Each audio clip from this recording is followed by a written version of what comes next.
It's like a why do they call it an of-in when you of in the cold food and out hot eat the food or however it's spelled, right? Like it's like one of those.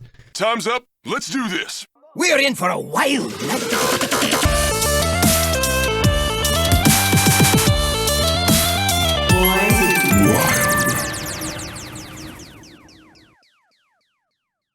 Welcome, everyone, to episode 275 of Born to Be Wild, a wild Hearthstone podcast where we have fun hanging out with friends, talking about the wild formats of Hearthstone, and spotlighting members of the wild community.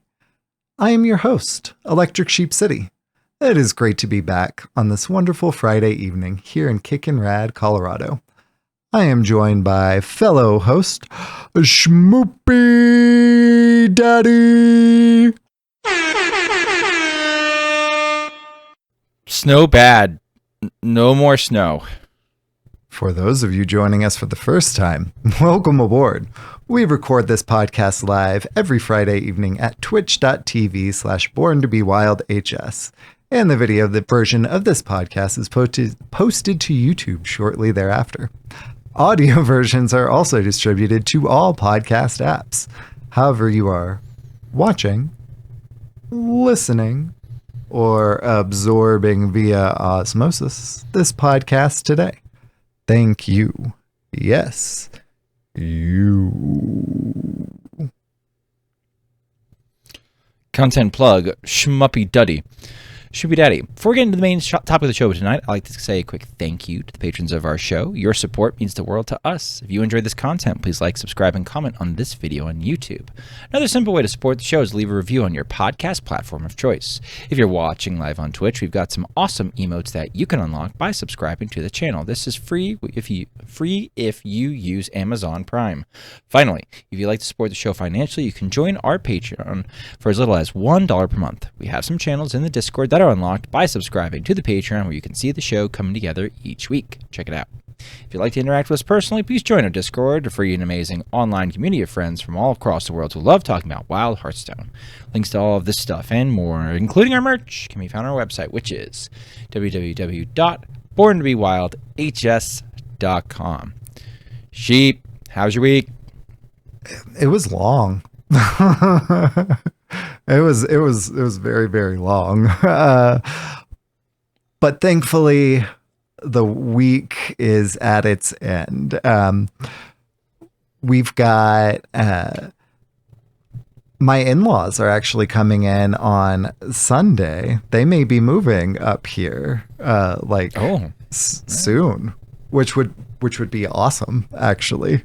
Like for the lamb to actually have his grandparents close. Right? It'd be neat. I would that would be pretty kickin' rad. And you know, he always misses them when they're gone. It's like, oh, I want them to be here. So that would be incredible. Been hanging out with that kiddo a lot. Been keeping pretty active in the pre-shows, kind of talking about like some of the like fun things that we play in the evenings, and you know, just really keeps both of us active, and it is really fun. I've also been watching a lot of sports in the evening. Sports ball. So, you know, I follow the Houston Rockets, and they played a lot this week, and that was fun. The Aggie basketball is also happening, and that's where I went to college. So, like, I follow both of those things, and that's pretty neat. So it was fun to watch those games. Usually, like, on my phone while, you know, doing other things. When not watching the sports ball on my phone, my other thing has been a decent amount of both NA and EU, mostly standard. but I've mostly actually been playing EU because I'm working on growing my collection, which I think we'll probably talk about a little bit later. On the audiobook front, I almost finished The Strength of the Few today. That's kind of been my week. It's been work, playing with the lamb, Hearthstone, and sports. That's kind of been it. What's been going down in Schmoopie Town?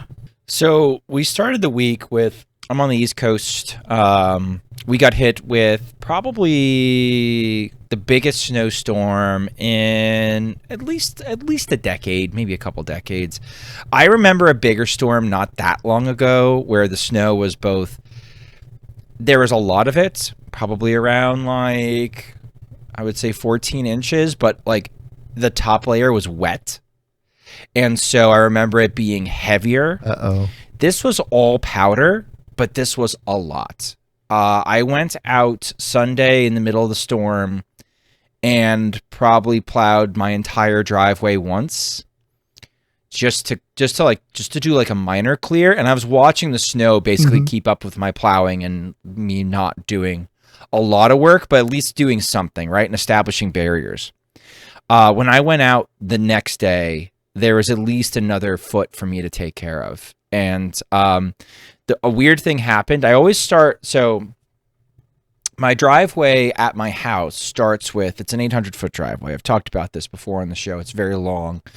They took basically properties, and instead of splitting them in half and doing a house on either half, they made one house, like they gave them like a square or a rectangle's worth of property, and they gave another person like a flagpole's worth of property. So it's like really skinny, long driveway, and then like your house is at the back where there's privacy, which is like a really cool concept, except when you have to plow the freaking driveway. So, like, I mean, we love our house location. We wouldn't change it, but like, we got it paved this year, which was not cheap. But has been worth it for snow clearing. The weird thing that the way it starts is it's wide open, so you can turn around at the top, and then it narrows down a hill, goes into a bend, and then follows that flagpole shape. So I kind of have a straightaway the rest of the way on roughly flat ground. I went down the hill. I could go down the hill, but I could not come back up because there's too much snow collecting on the front of my plow. I got stuck. Oh, no. So I basically had to plow the bottom 3/4 of my driveway, and then I had to fight my way, sometimes by hand with a shovel, up to the top half. And by the time I got there, it was like hour 4. And I hadn't done the hill as well as I wanted to. The hill gets real narrow. A lot of people around here, like, the driveways are so insane. If you get a delivery, you just leave a box at like the bottom of the driveway, like a little plastic container, and they'll just drop it in that. And so like that's what we're just gonna have to do for a while, because I did the best I could, but it's still there. It's everywhere. So I probably spent like an hour and 45 minutes day 1, and I probably spent like 5.5 hours day 2.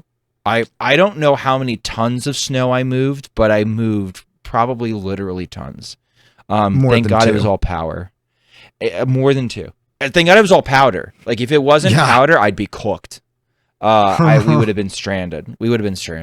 I don't know. I might have had to like.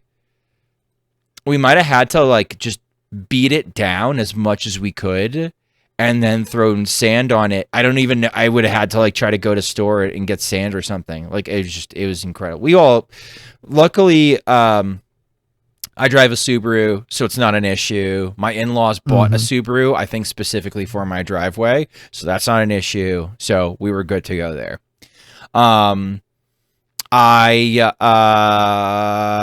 Okay. I don't know what I go next. So I got EU Legend. So like I made this week, I basically for my streaming time, I blocked out like, okay, I'm gonna get Legend on EU and Asia. And like I said last week, I was like, well, if I have time, I'll do it. And I started with 11X on both EU was very much a surprise. EU happened pretty quick. I used Corbett's Pirate Burn Lock, which was pretty efficient. And then I just switched over to the Asia server and I built Pirate Burnlock there, and I was like very much cooking there. EU, that stream was great. Didn't take a lot of time. Asia, I only got about an hour's worth of a stream in. Shmooby was having a tough time going to bed. Shmooby was having a rough time sleeping. He could not turn his brain off. He was like misbehaving like crazy. He was flipping out like crazy. He really wanted to sleep. He couldn't sleep. His mind was going a million different directions.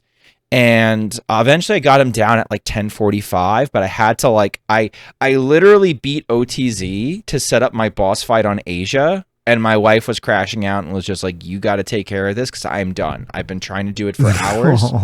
I'm out. And I'm like, fair enough. Let me like just sign off real quick and then I'll take care of it. And we did change the location. Like you can't see it, but to my left is a guest bed. This is like our guest bedroom. So it's Shmooby was like, can I try sleeping upstairs? We're like, yeah, sure. Let's try keep sleeping upstairs. We got the room nice and dark, but it's not too dark because there's a window right next to me. So like there's some natural light. There's a new moon out. So we're getting some natural light in here.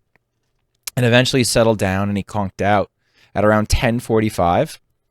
I think it was my fault. I think instead of giving him one medication, which would kind of settle him down for the evening, that we've been giving him in conjunction with this normal medication for basically as long, I might have given him another dose of his normal ADHD medication, which is a low dose, but it's an upper.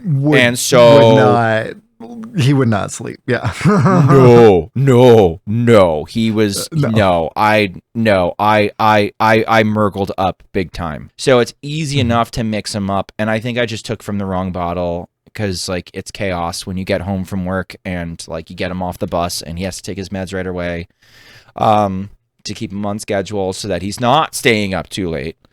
And so I flubbed up big time, chat. And so we got him down, but I had to delay my triple legend until the next stream, where literally I did it in one match and then I returned to viewer dice. So I am now once again a triple legend this month. I was able to do it. Thank you.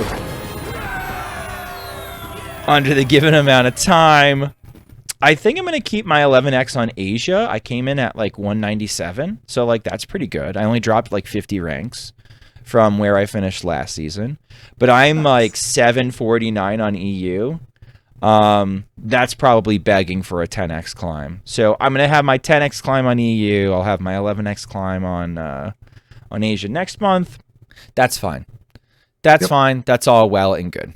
Last but not least, and I'm going to be done yapping about my week. I am so close to Twitch partner. I'm really, really, really close. How close? They set up a graphic now in achievements where they tell you how many streams are above a certain average in order to, apply. And I've basically applied multiple times where I thought I had the right number of streams, but you had to go back in your previous data and kind of pick out certain streams, but it was a little confusing because they split it by day and I stream at a weird time where sometimes I stream from 9 to 1 a.m. If it's a weekend, I know I can sleep in.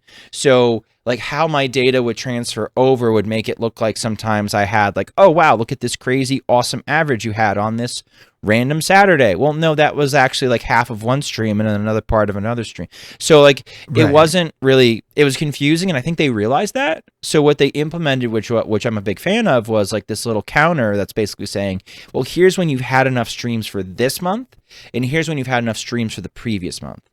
And so for the first time, I saw boom, green check mark, current streams, you're 6 out of 6. And then I was 5 out of 6 for the past streams for the past month. So I'm okay, just got to get another big stream in short order. Maybe I do it this weekend. And then I just sort of like wait until it becomes a check mark on the bottom for the previous month. Well, literally yesterday, the check mark on the bottom for the previous month hit. So I'm sitting at 5 out of 6 for this month. I'm sitting at 6 out of 6 for the previous month. So possibly tomorrow, possibly Sunday, I will have 2 green check marks. I'll be able to apply, and I hope I get Twitch partner. Maybe, I don't know. We'll see. It's been 2 years, which I guess is like kind of a short period of time for a lot of people. But I mean, there's some people that just sort of rocket up there. I've watched KVLT basically lap me as far as that goes. But like, he's also, you know, playing pretty competitive, and it looks like, you know, it's hard to do it as a meme streamer for a niche format, and it's not, you know, it's not 2022 anymore. I have to remember that.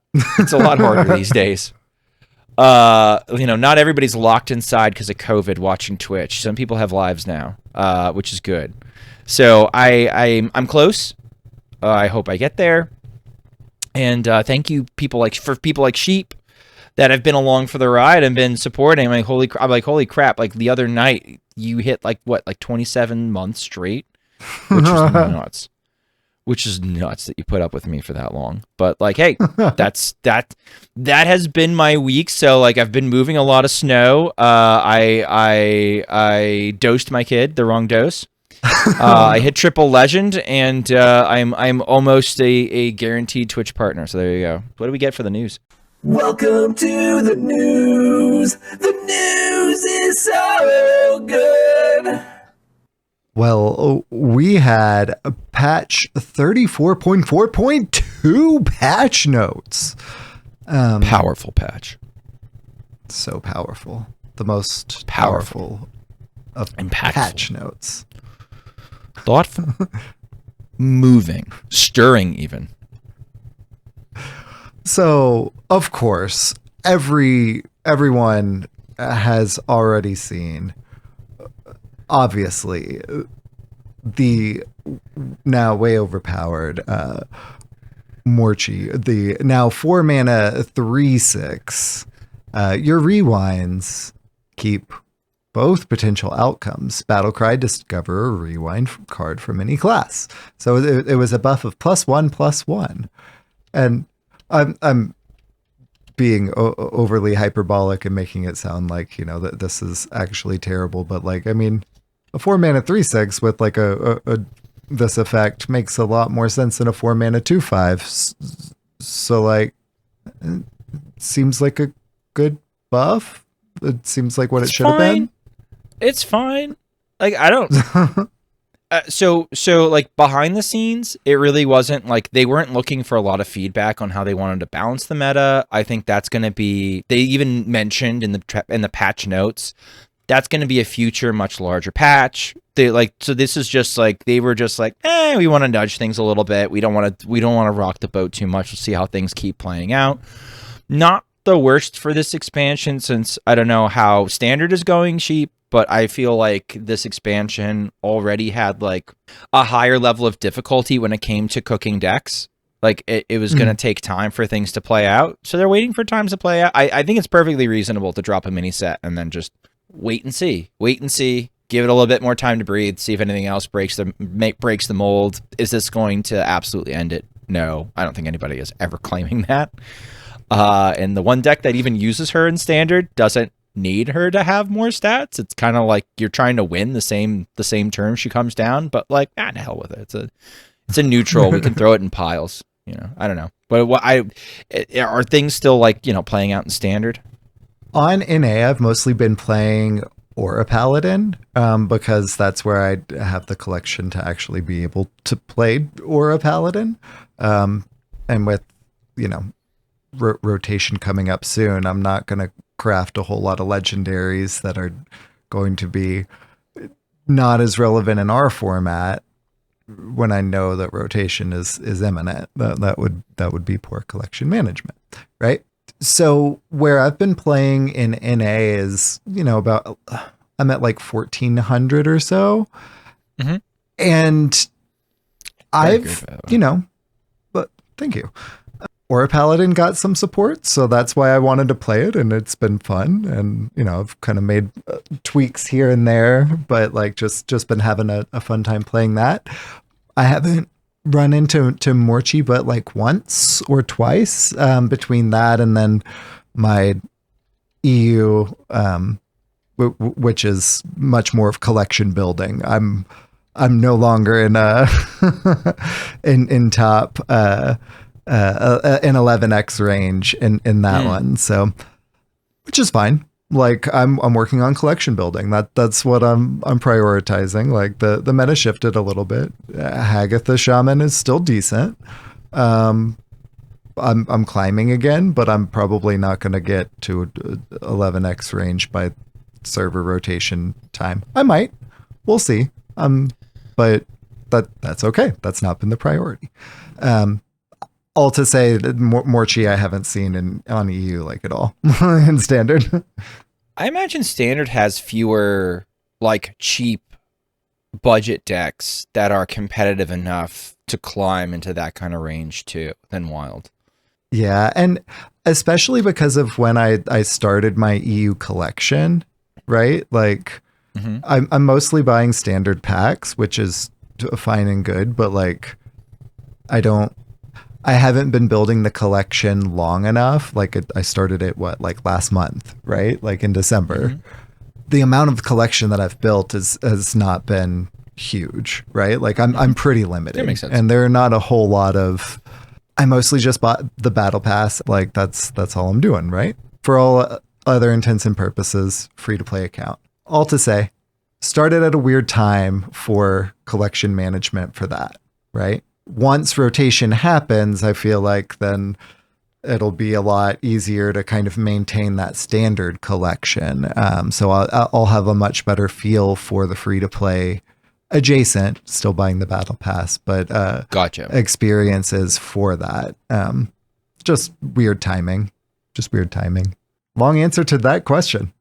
Yeah. So not to derail too much from the actual patch itself. Well, we also had some arena updates, starting with Stasis Dragon. So I haven't played very much arena. Ooh, I have. Please illuminate me. So this was a nerf. It went from an 8/8 to a 7/7, 6 mana dragon still. Rush. After this, attacks go dormant for 1 turn. Yeah, so this is a funny card.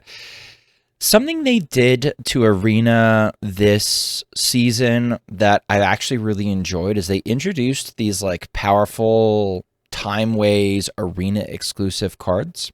And some of them are pretty busted and some of them are kind of mid. Stasis Dragon is one of the ones that has been a little bit more on the busted side.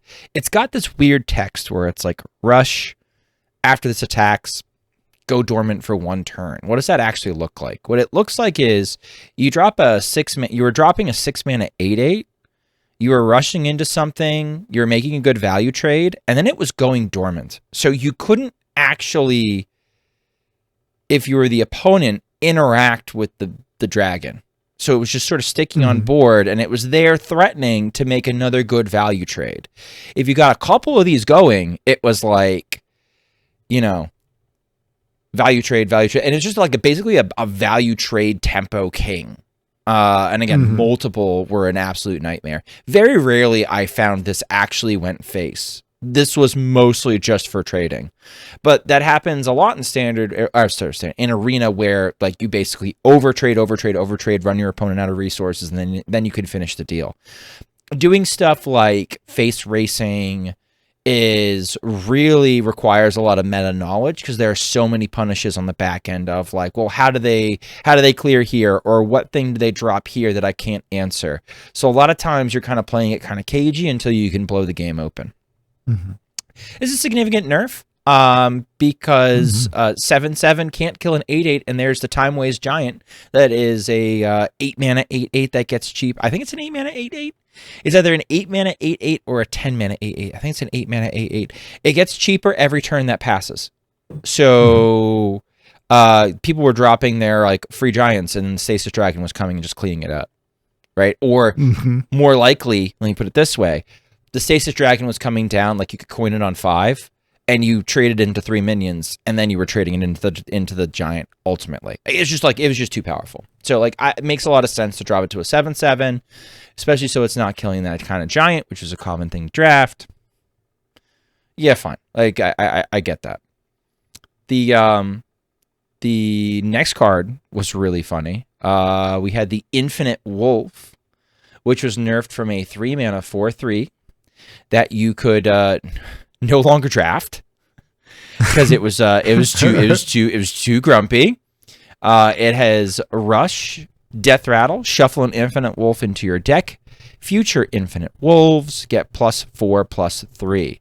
So if you were dropping one of these for 3 mana and it died, and then it came back, right? and then it came back. But like, let's say you drafted like 3 or 4 of them.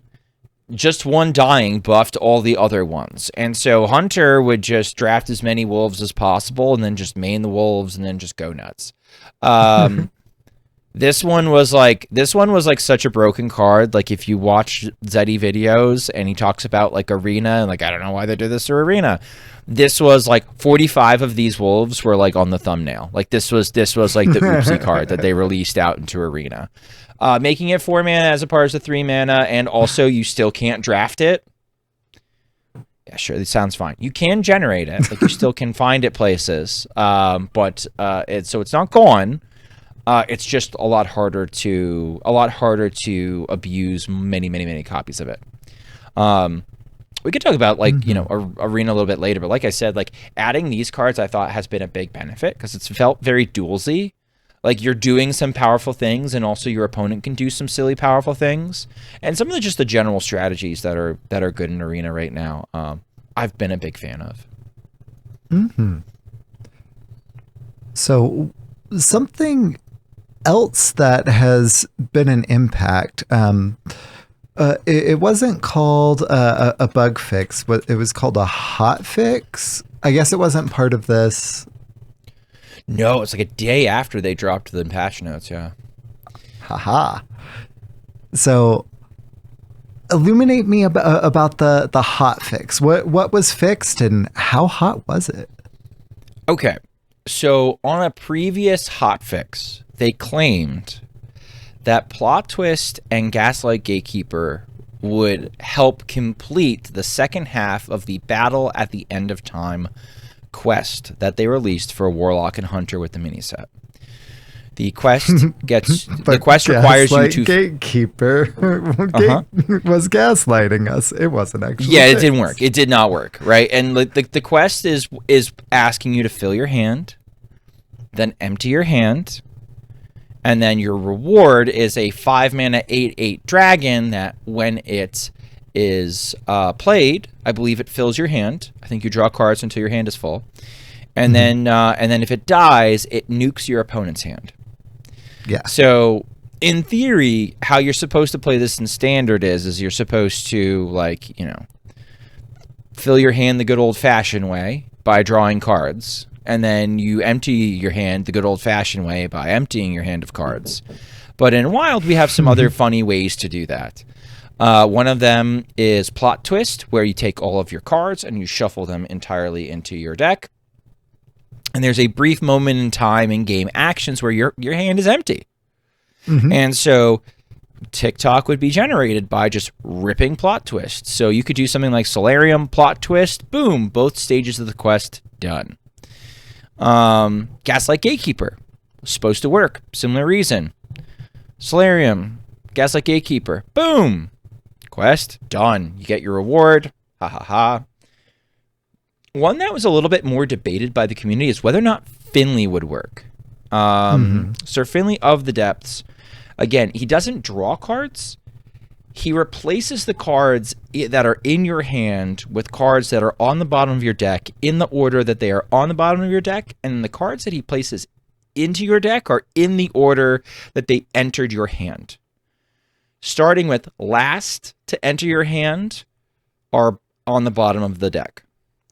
So that brief moment of time where you rip Finley, your hand is technically empty. Now that wasn't working, but something that was inconsistent. And it's too bad we had KVLT on last week. He could have like tried to lawyer this for us. Something that's inconsistent is Howdy Fin triggers by Finley. So like if you Finley your hand, even if it's a full hand, you Finley your hand into your deck and Howdy Fin is on board. Howdy Fin produces 3 Murlocs for you. I have found lethal with this. I have found lethal with this interaction before. There's a clip of it someplace of me doing this nonsense. And so like I was like, well, no, Finley should complete the quest because like this thing happens. Right. And then we were like, well, it doesn't work, so let's just all be glad that it doesn't. Well, they fixed that. It does now. So oh no. So now Gaslight Gatekeeper works, Finley works, and Plot Twist works. And now you're talking about, well, if Finley works, now doing this in Hunter becomes a lot easier to do because we can do stuff like the, I think they're called Wilderness Packs, the 1 mana, give yourself 5 random beasts. We have Awakening Tremors, we have Patchwork Pals, we have a lot of cards that add tokens to our hand, and then we can Finley, and boom, your quest is done. And also Hunter is equipped with a lot of things to trigger the death rattle of TikTok. So... yeah. I guess an interesting discussion that can be had is, should this work? I think you could sit down and make a case in Hearthstone language court that, yes, all of these things should work. So it is a consistency in a Hearthstone language win. And I think that since it both says your hand is empty and not like you shuffle cards into your deck or anything like that, but by the letter of the law, it does make sense. Like, Finley swaps, but the way it swaps is it puts the other ones down first, so your hand is empty. So it makes sense, man. Is it a good idea gameplay wise? This is a much better debate. I don't think so.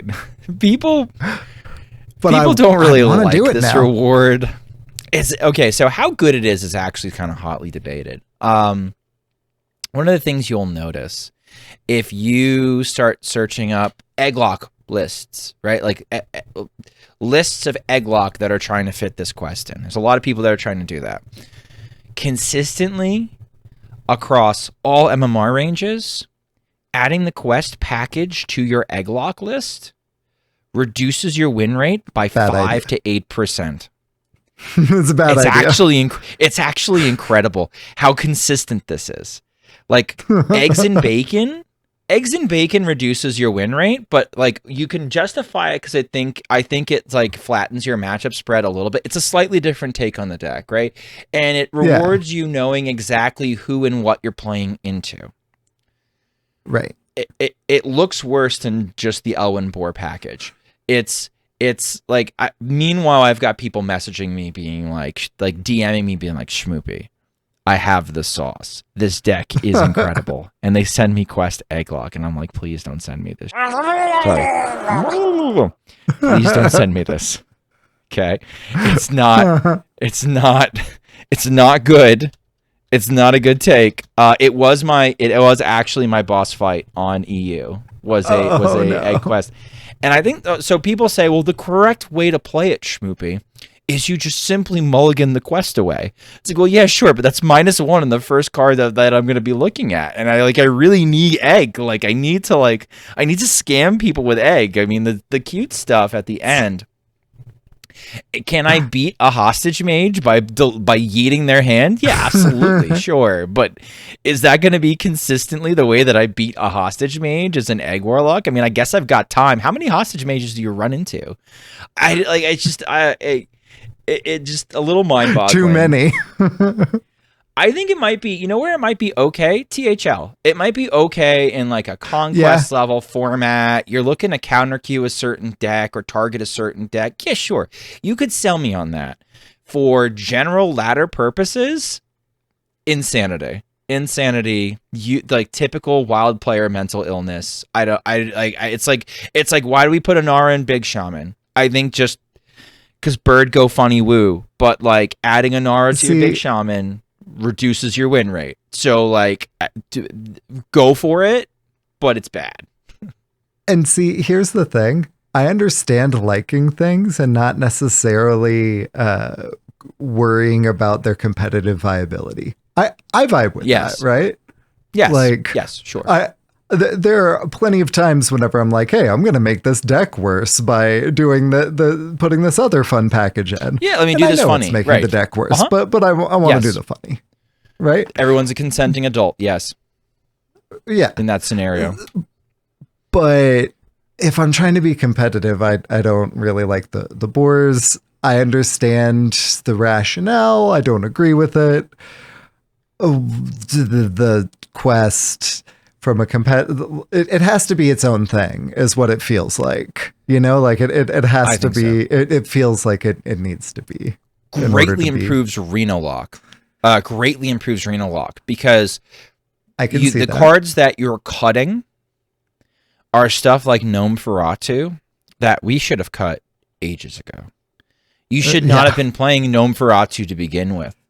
Okay, you should now we can cut Hecklebot for Gaslight Gatekeeper. You're automatically updating you're upgrading your deck just based off the fact that Reno Lock lists were so freaking bad that the new cards that we're adding to it to complete this actually work out. And we have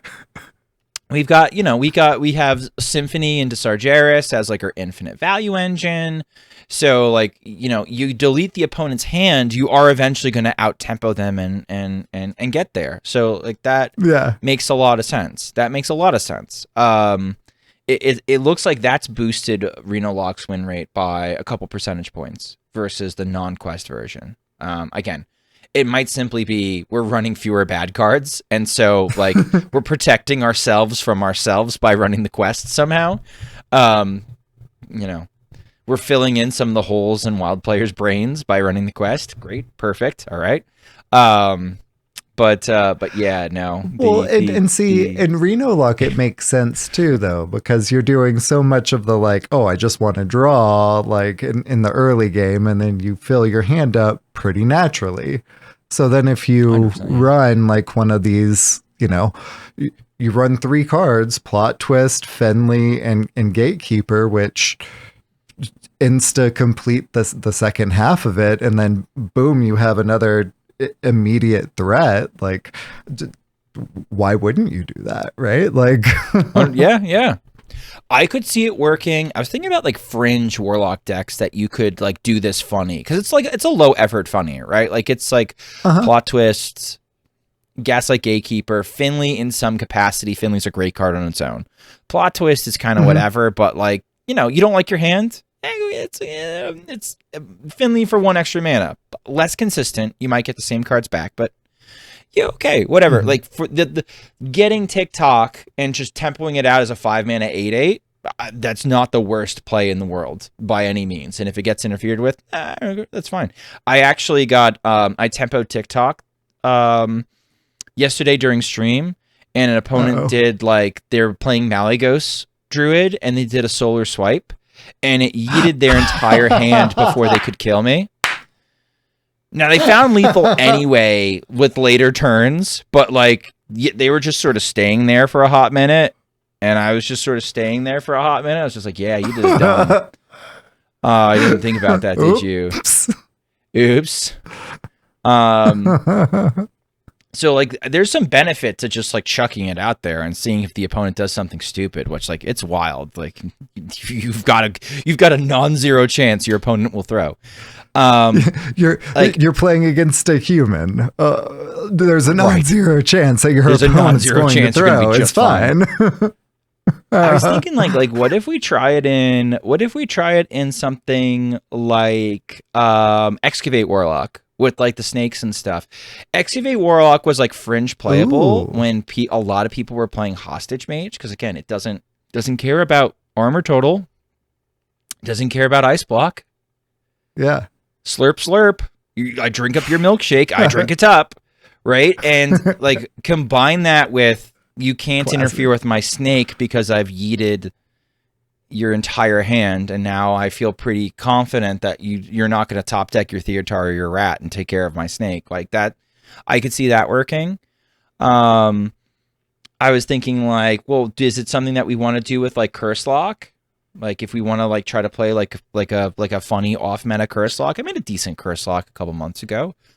Yeah, maybe. Like again, low effort, not that many cards that you have to include for the package, and a lot of them are like, hey, don't like your hand? Go get a better hand. See if that one works better for you.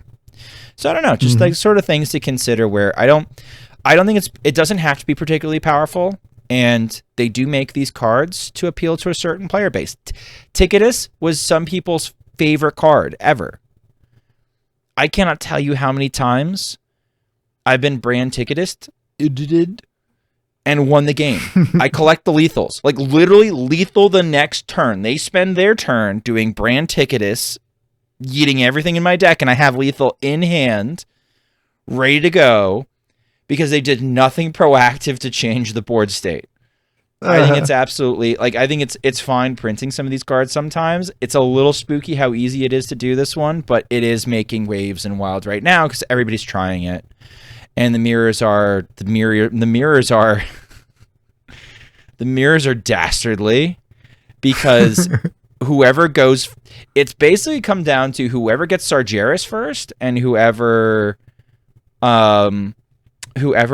picks Taunt first off of Sargeras. Nothing else matters. Nothing else matters. Because if they TikTok you first, they complete your second half of the quest, and then you can go and TikTok them. It is asinine. It is the most bizarre mirror. I actually lost the mirror once because somebody was running Grave Strength for unknown reasons. She's a creative deck builder in my chat, and so she not only deleted my hand and completed my quest, but it actually activated TikTok's Death Rattle a second time and then yeeted my TikTok, and I was upset. That is that is like the most fringe, narrow, like tech you could possibly run for the mirror. So like maybe if you're crazy, you do that as well. I don't know. She was running eggs, so like I kind of get it, right? Like she was like, I get that she was looking for other ways to sort of activate egg, and as an added benefit, it actually uniquely blanked me over in the mirror. But like I it's the kind of card that I would have roasted her for when if I saw the deck and was like just blindly being like, this seems like this is really low value, we should cut this thing. Well, it actually did in fact beat me in the mirror, so. I don't know. This is the state of Hearthstone at the moment. Not quite the balance patch we wanted, but we sure got something. Yeah, buddy. Well, that will take us then out of the news and into our. Yeah, we're gonna have a titanic time, mate. Discussion topic. I just decided to use the old bumper I like from Titans since it was still on my soundboard. Yeah. Hi, Mr. Guy. Thank you, Ray. All right, what are we talking about? So we floated a couple options earlier, and I liked the way that they all kind of intertwined. So kind of like collection management and free to play accounts, and the allure of Arena. So I remember back in the day that was kind of like the go-to, like the thing you did. And then they started like throwing a ton of packs at you, like when you very first started, to like seed your collection a bit more. And Arena kind of wasn't the same draw that it once was. But that's not necessarily the case once, you've got past that initial, like, boom, you can like actually play a deck. And if you want to continue to grow your collection and play more than just like a deck, an expansion cycle. How can Arena help me do that thing? Okay, well, I'll start by saying this: my personal, my personal experience so far, because we were sort of talking about like, well, how we're both nursing alt accounts and how we can generate value for them. So I don't think it has to exclusively be Arena, but I will say that like right now I'm having a ton of fun in the baby arena. I think they're calling it the Legacy Arena or something like that, but I am referring to it as the baby arena. It is 150 gold for a ticket. And I find that usually if you can figure out what you're supposed to do or what you're doing, you can typically average 3 wins, which is likely to get you 2 packs. So 2 packs for 150 gold, I'll take it. Sometimes you don't get 2 packs. Sometimes you get like a pack and like 70 dust, or a pack and like an epic. It's close. I think on average, I'm usually getting 2 packs. I'm having a good time. Not always hitting 5, but having a good time. So fun things that you can kind of do in Arena right now. Like we said, Hunter has taken a hit because it was like looking at like S tier based off the number of wolves you could draft. And something that you have to worry about in Arena a little bit is, especially in the underground arena, that's the more expensive version. People will, there's a culture for Chinese users to farm gold and then like start a new profile, farm gold, try to hit a godly arena run, sell it to a streamer who buys the account, plays the burn account in front of literally thousands of people who just love watching these high roll arena drafts, and then never uses the account again once the arena run is over. And just rinse, repeat, which is where you hear a lot of people talk about when they talk about arena barcode accounts, where it's like, oh, look, it's Pearl Dragon 4269894 Tor 444432121. It's like, oh my god, I've never seen a name that long. And it's like, yeah, because they've probably used the same name like a billion freaking times. So, you get fewer barcode accounts in the baby arena. Nice. But also, I don't think the buy-in is as expensive. No, the rewards are not as good. But also, I feel like if I lose 150 gold because I was a jackass and I didn't draft correctly, or I just low rolled, I can kind of take it and move on. 300 gold is just not really super sustainable. And we also get our arena tickets one at a time. So I feel like, I don't know, it's been better. And on the free-to-play accounts, you get a lot of arena tickets. You get like 6 or 7. Stop it. No. You get a plural over 5 when you start one of these new accounts. So you get a bunch of runs that you can kind of take a look at. You can take a shot at it, and they're MMR based. So like you're starting with baby MMR. And like it's funny, on EU I had like a couple of really good drafts and I got some quick 5-0s and I was just like, yeah, I got this. Asia, I'm gonna smoke Asia now. I go over to Asia and I get my butt handed to me, and I'm getting like 3s and 2s and 4, but like still better. It's still better, I feel like, than just taking my gold and then just like straight up just like, you know, putting it in elsewhere. So right now it looks stuff that I think I'm looking for that are good. Good DK cards, DK. DK can do a lot of board flooding. There's that 6-mana rewind spell where you make 4 specters and they get random keywords. Depending on what you're looking for, if you're ahead on board, you're looking for like Reborn and Wind Fury and Divine Shield, and you're looking for stuff that's just going to stick and like be a pile of damage. If you're behind, you're looking for like Poisonous Rush. So like there's not a lot of board clears in the meta right now. Like usually Mage has like access to like 3 different like giant spell board clears that you can that's not really happening right now for Mage. Mage is not really in a good place. But good cards DK looks good. Imbue Rogue is so much fun. And can be very powerful, especially if you get the imbues going, because like the mana cost discount, when it gets rolling and you get up to, I've gotten up to like -10. That's really fun because now you're looking for like Cool. You're looking for like the biggest bomb possible to just drop down on the opponent. And I think they've changed the draft so like it's harder to get to that point. But Rogue has ways. Rogue has ways to like, you know, you steal the opponent's cards, you copy the opponent's cards, there's a spell that's one of the time ways like arena special spells. That's a combo card that gets you a copy of a spell you've played as well as a minion you've played. So you can like copy the imbue spell and you can copy a minion imbue. And now that's like 1 mana off a combo +2. And there's like it's very thiefy. And like Shadow Step, I'm sure exists in the format. So like, I don't remember if Shadow Step does or not. I'll be honest. I don't think it does. I don't think it does.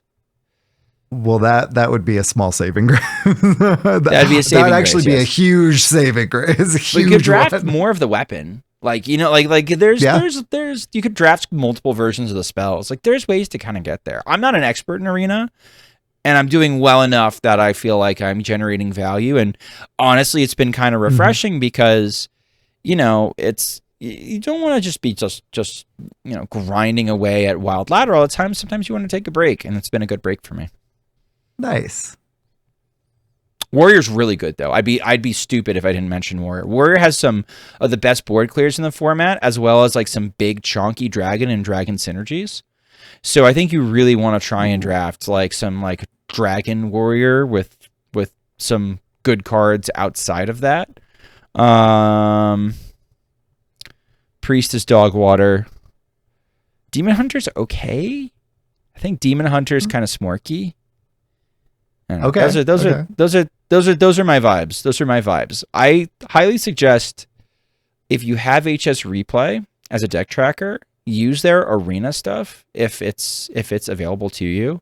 Their arena drafter is incredible and gives you some really good insights on how everything, like what you should consider drafting. I play on mobile so much, and like having tabs, that's the big hurdle to me for arena. Is like consulting other things. So that said, I'm not averse to like going by like my vibe picks, because I am good at recognizing those kind of patterns and things like that. And especially if it's like, oh, hey, here's a thing to kind of look for. That really helps. Like imbue rogue, like if you get rogue, look for imbue things. Good cards DK. Dragon warrior, like, oh yeah, there are lots of dragons, keep going. And of course it's arena, so using your judgment on like, okay, these are not the most opportune, let's pick the best card of these lot. Yeah. I think what the deck tracker does is gives you a good idea of what is good right away. And then you start seeing once you draft it why it's good. Yeah. And then after a while, you don't need the deck tracker anymore because you kind of just get a vibe of the meta and you're just like, oh, I could just do this. I can just do this blind. But I think the first couple of times I drafted classes, I actually run upstairs and like my daughter comes with me and she sits on my lap. And she clicks the funny cards I tell her to click. And she's like, oh, yeah, that one's good. That one's pretty. Like, she's old enough. She's 4. She's old enough to, like, comment and interact. But she's not old enough to have, like, a strong enough opinion where she's automatically drafting me like crap. So she'll be like, oh, I really like this pretty one over here. I'll be like, oh, but honey, this one's better. Right. Mine is 3, so if I were to try and do that, then I would be overruled. Yeah, no, you can't do that. But she's been cool. She's been cool. I'll be like, oh, honey, come draft with me, so I have good luck. And she'll be like, okay, daddy. And so she'll come up and like, you know, we'll get to draft real quick, and then I can play it out on my phone. I don't even play it out on my computer. I play it out on my phone. Oh, Paladin's good right now. Paladin does. Oh, it's like Dragon Imbue Paladin. So, like, you're trying to... I heard that, yeah. I think they made the imbues less common. So you're not, like, getting up to 4s and 5s and 6s. You're mostly sticking with 2s and 3s. But Paladin has a 5-mana 5/5 tradable dragon. Every time you draw it, it makes 2 little 1/1 whelps. And it's tradable. So like you just trade it back in, and if you draft like 4 of them, it's not crazy to like trade one into another one, and then like trade it into like maybe another one. And now all of a sudden you got a bunch of little butts on the field, and you don't have to trade it. You could just drop it and like, hey, all my dragons are 3/3s now. Right? Like it's like Dude Paladin but dragons. It's cool. And if you only imbue your hero power once, you have a very high likelihood of getting Ship's Churgeon. So now your 1/1s aren't 1/1s, they're actually 2/1s. And if you get a couple portals, you could get a couple Ship's Churgeons, and now you're talking like, oh, this stuff is sticking around for these dire moles are sticking around for a while, and I have the threat to buff them too. I've had a couple of good Paladin runs, but it's not like the greatest thing in the world. Like you kind of figure out what every class is like trying to do scam wise, and then you try to do it. And like that's the part I think that's very dualsy for me. It's like when it all goes right, it's like, oh yeah, this is really cool and powerful and unique. It's not an experience you can get on Wild Ladder. It's not an itch you can scratch on Standard Ladder. It's something that an alternate game mode can scratch, which is like one of the reasons where it's like, oh man, I hope they do something about bringing back duels one day. Yeah. I think that the thing that kind of drove me away from Arena this go around, because I've done like a free to play account, like just one off rather than trying to maintain like an alternate server. I always made that distinction because like if it's still tied to my account, then I feel a little bit more beholden to it. Sure. I digress. But this go around, the arena is, like you called it, the baby arena, and then like the underground. It feels like the underground is the one that you like kind of have to go for, and I'm wanting to grow my collection, so it feels like it is a big gamble, right? Like 300 gold is a lot. It's not worth it, I don't think. Not unless you're a monster. It's nice that it's not MMR tied. So you can go into the underground, and in theory, you can find a couple of saps, you can find a couple of mooks, you could find some people to flim flam, and then you start running into people who are a little bit more serious, and then like, you hopefully win a couple of coin flips and you get to 7 wins. Baby Arena is tied to MMR. So like the better you do, the better you go. But like luckily I suck. So I haven't had a meteoric rise to a point where there's like no one for me to play or no one for me to farm. At some point I get farmed. So I've been living right around like 5K on the Baby Arena and been very happy with my results, going pretty much, a little better than 50-50, like averaging probably 3 wins, and like, yeah, and getting my 2 packs, nice. And I'm like, yeah, 150 for 2 wins, I'll take that.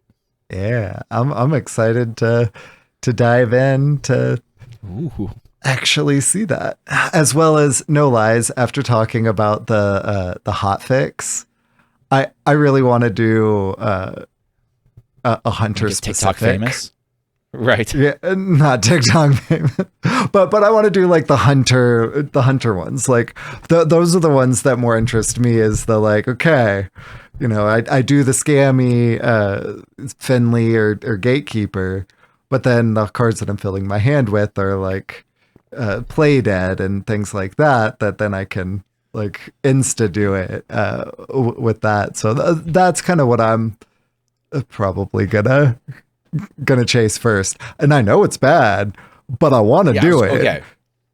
So right, I'm gonna do it. To temper expectations.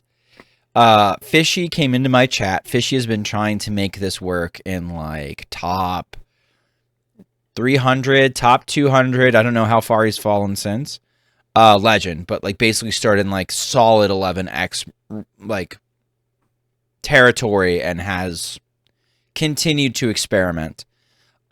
Fishy stopped playing Nazmani Priest to experiment with the TikTok quest. He was 2-10 in my chat yesterday.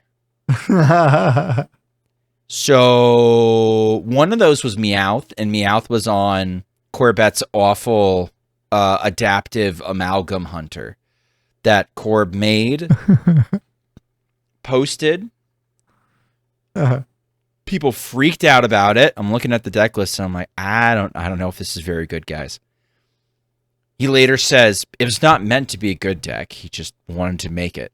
And so, like, you know, Meowth is still playing it because it's like, oh, I don't know, I saw it and Corb made it. So, you know, this looks like fun. Well, let's go with this. Fishy beat that deck with the TikTok Hunter.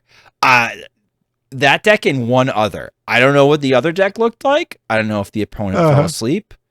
I don't know if there was a disconnect issue. I don't know if they drew Ysayle and they were a Barnes Druid. I don't know. I'm just saying, temper your expectations.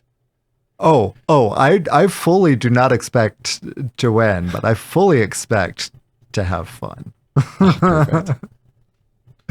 So that's my goal. It's unfortunate that the server that I have the better collection on is, you know, the one that I'm more competitive in my rank, but what can you do? I wish that there was an actual casual mode, right? Like, I don't want to go in and like, I guess I could go in and wreck casual with that. You could. Yeah. Casual's also MMR based though, so if you start winning too much, you actually only face good decks in casual. By wreck, I did not mean when. I still don't think. You mean treating it worse than I treat my liver? Yeah, got it. Treating your MMR worse than yeah, that makes sense. Because for the most part, I just would play ranked, but I don't know. It's nice having 11x, but I still want to have fun. So yeah. Mm-hmm.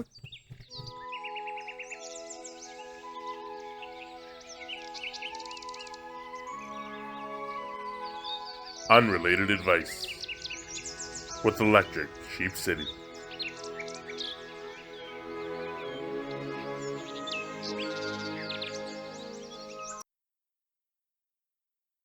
Sheep.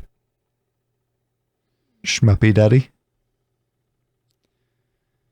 Sheep, we were talking today before we started the show that it bugged you that we're recording when we are, you know, doing the show and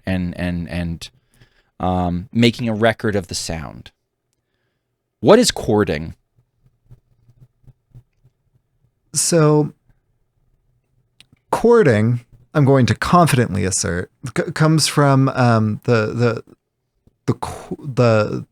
chords in your vocal cords. It's the sound that you're making. You know, it's like choral, choir. You know, that's that same root word that comes from it, right?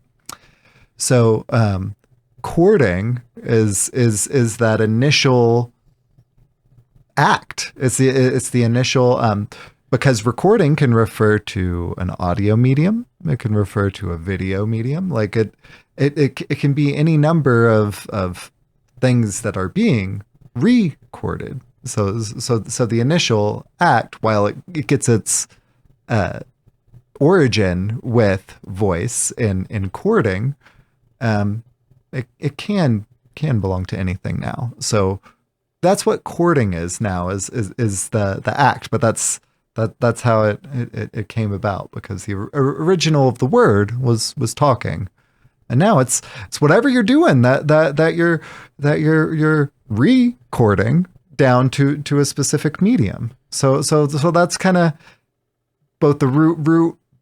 I'm going to confidently assert, because, you know, without having done any research, I know that's where the word came from, and that's what it means now. Wiser words have never been spoken, and you heard that on Born to be wild. So we're not making a rope out of people's vocal cords, because that sounds horrifying. I mean, we weren't before, but we might now. Let's get to chording.